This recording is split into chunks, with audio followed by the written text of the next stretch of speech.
Hey, it's Yoshi. Today's video is going to be a bit different. It's going to be a bit about me and why I'm here and what am I doing. I'm just going to let the camera roll and express a lot of that to you.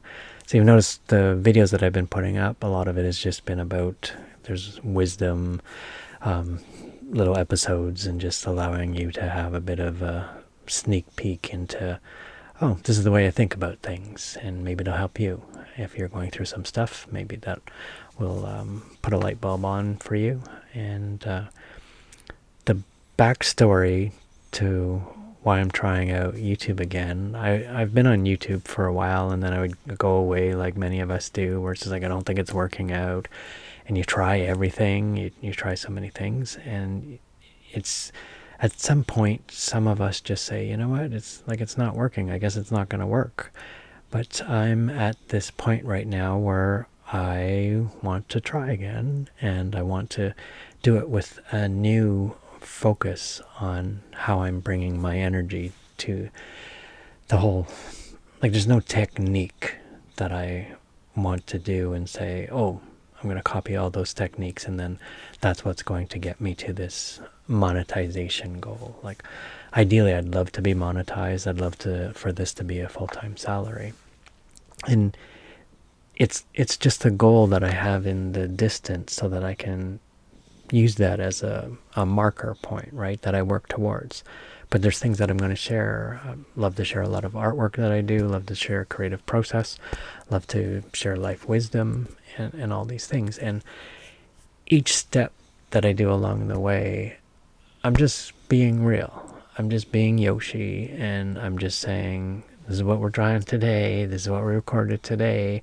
And yes, I'm still I'll be doing what you all do probably, and you check, did anybody look at them, and were there any likes? Like, we get caught up in that because it's a natural process.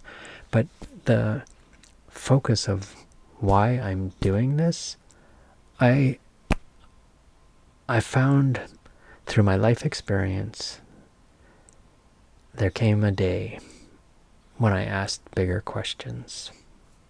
What am I doing with my life? Why am I spending time doing this in a job?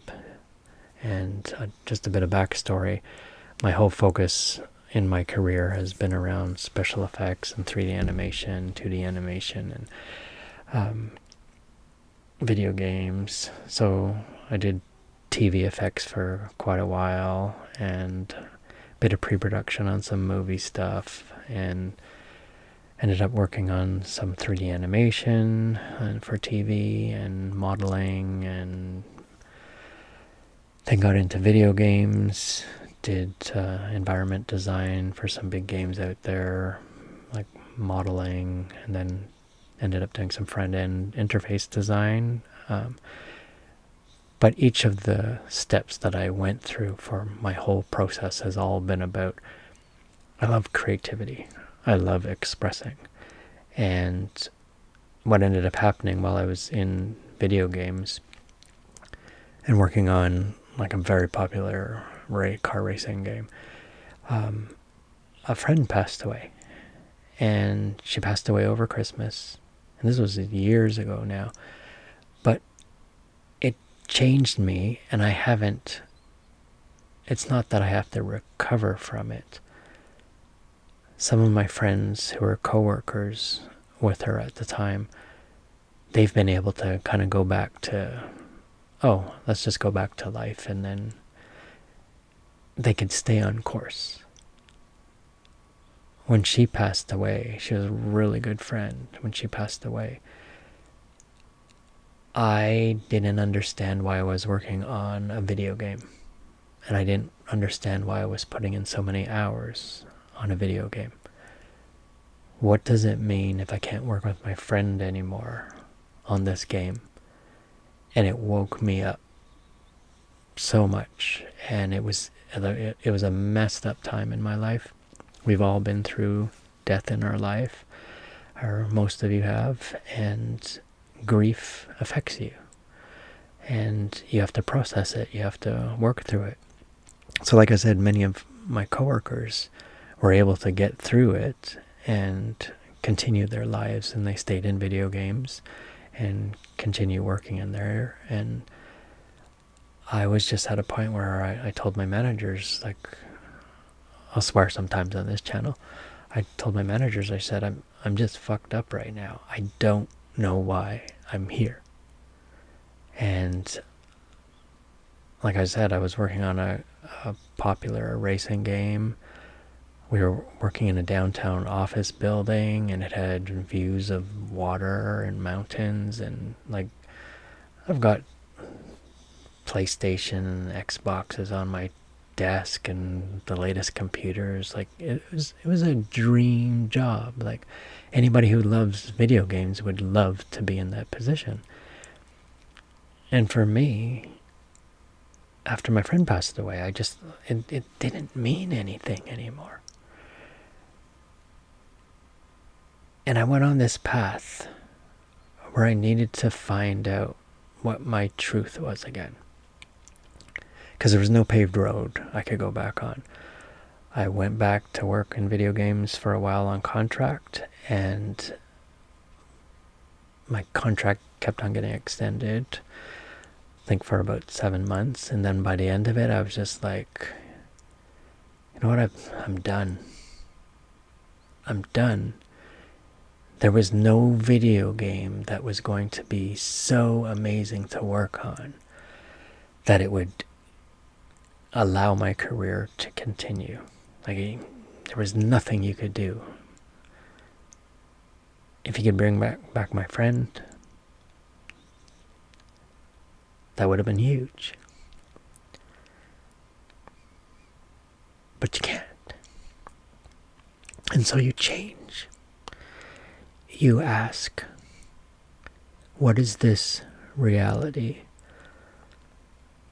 What is important in life? What am I going to do with my life? And what, like, it's that question of, like, what really matters? Why am I here? Why was I born? Why was I put on this planet? Why am I couldn't just waste time anymore by saying, oh, don't worry, just work on another game for another 5 years, and then just, I don't know, work on another visual effects project for another 5 years, and then 10 years will go by, and then you'll be older, but you at least have worked on these great projects. I wanted that time to mean a lot to me. I wanted to know that the things that I was doing, I was tapping back into the core of who I am and finding out who I am. Like, at the beginning, I was just crying all the time. The processing of life without her was just devastating. And I think the clarity that comes out a point when you're, like, they use the term a lot of times, like, when you've hit rock bottom, you realize the only way to go now is up. So I had kind of grief-wise just lost myself in the grief. Didn't want to draw anymore, didn't want to paint anymore, didn't want to do anything. And my wife could just see that as I was going through this grief, it was hard for her to watch too.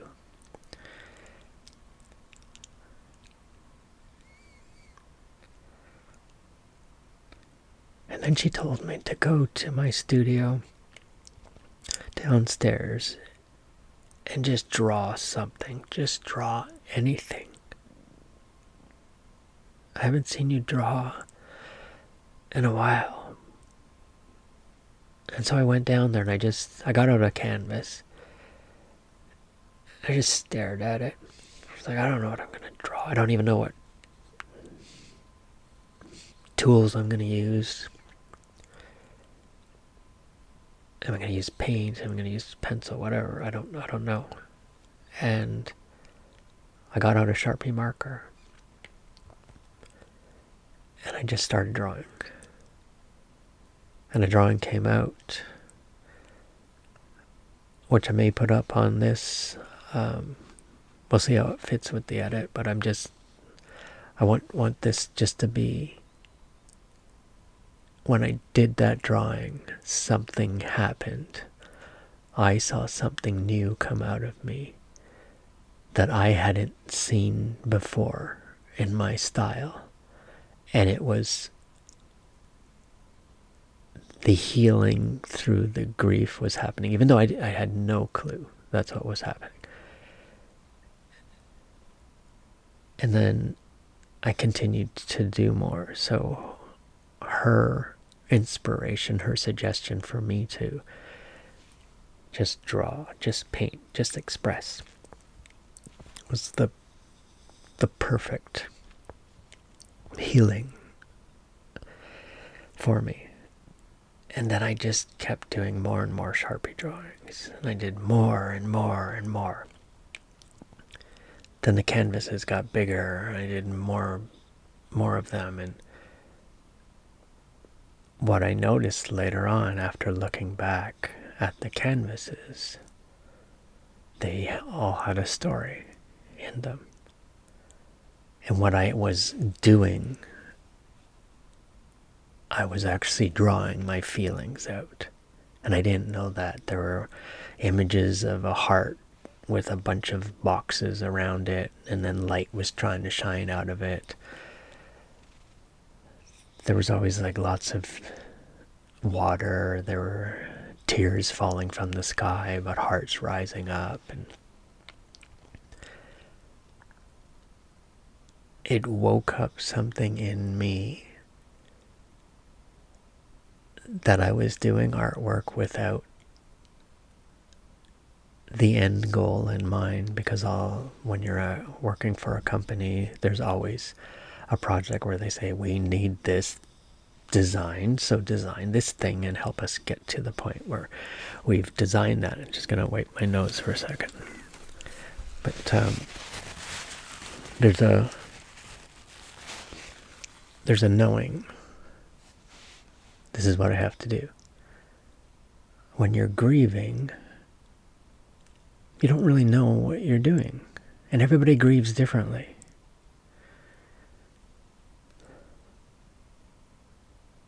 But I was starting to find a voice, starting to find an understanding of why I'm here. I didn't know it at that time. And then I started taking like courses everywhere, because I thought, I've got to learn things. I got to learn some business things. I got to learn creative things. I got to learn all this. So just signed up to so many courses because I thought, oh, this is the path that I'm supposed to be on. And went down other like paths of, I was like, why am I taking this business course? Like, it's not the promise of what they said it was going to be. I thought it was going to be more on art and stuff, but you try everything. Eventually I found a art-related group led by Laura Hollick, and her invitation to her course was just so profound. Like, she was speaking to my heart. Her videos were just like, she would always say, from my heart to yours. And I took the leap and I joined that program, the New Icon program, and was there with a beautiful group of creatives, artists that were all searching for their meaning as well. And so many of those artists are my good friends. So like we keep in touch. And the journey got deeper because I learned more about expression and opening up to guidance and universe and all these things, like, and trusting myself.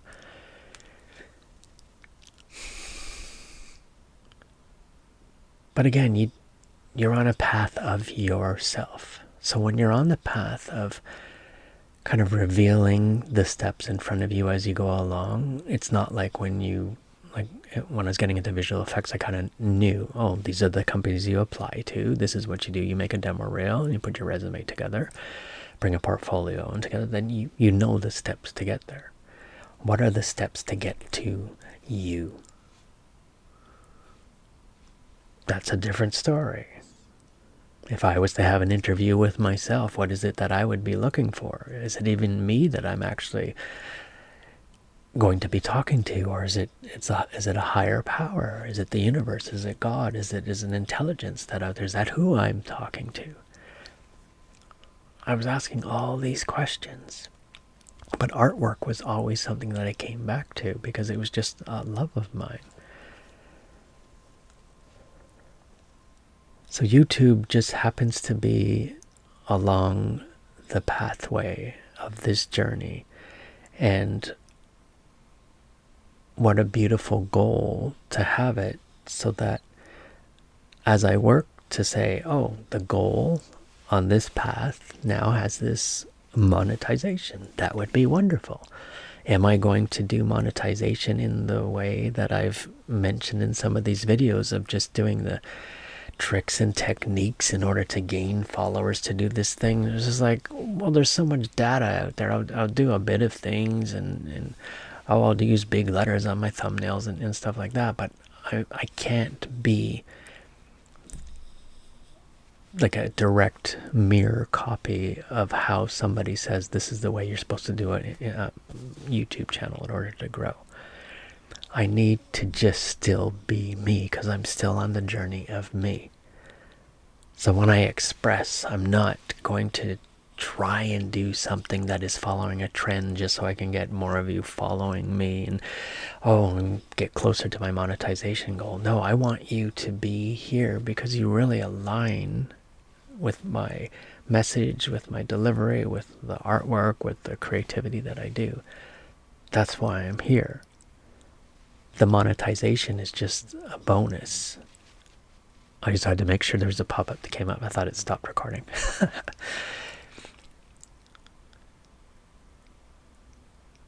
So I am here to give you my notes along this journey as I express myself, as I see that monetization goal there, but I don't lose sight of what I want to do for you while I'm on that journey. It's just part of the journey to get that. It would be nice to have that, but I'm also very aware. I want to be me. I want to be more and more of me and express that to you, right?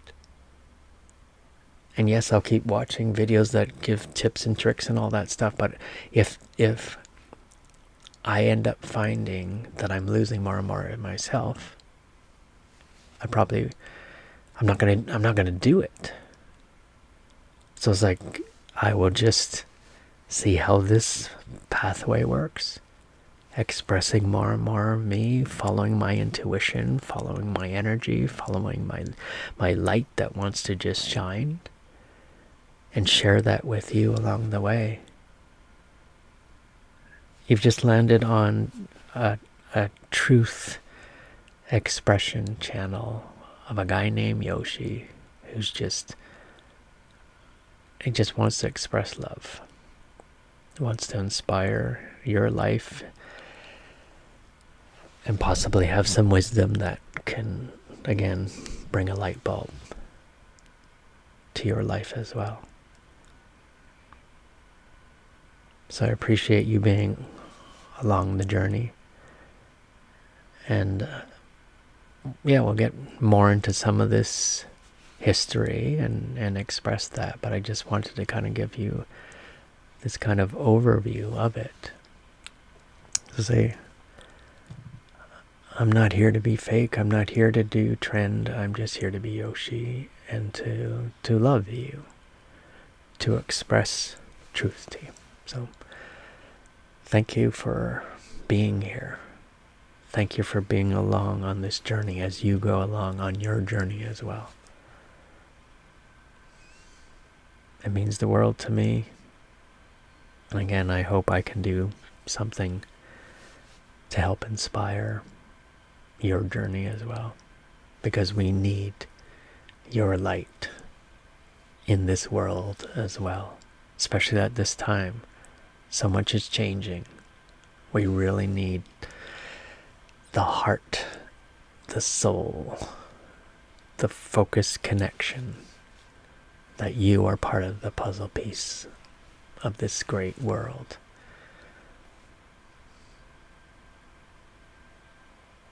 Thanks for listening, and I'll see you in the next video.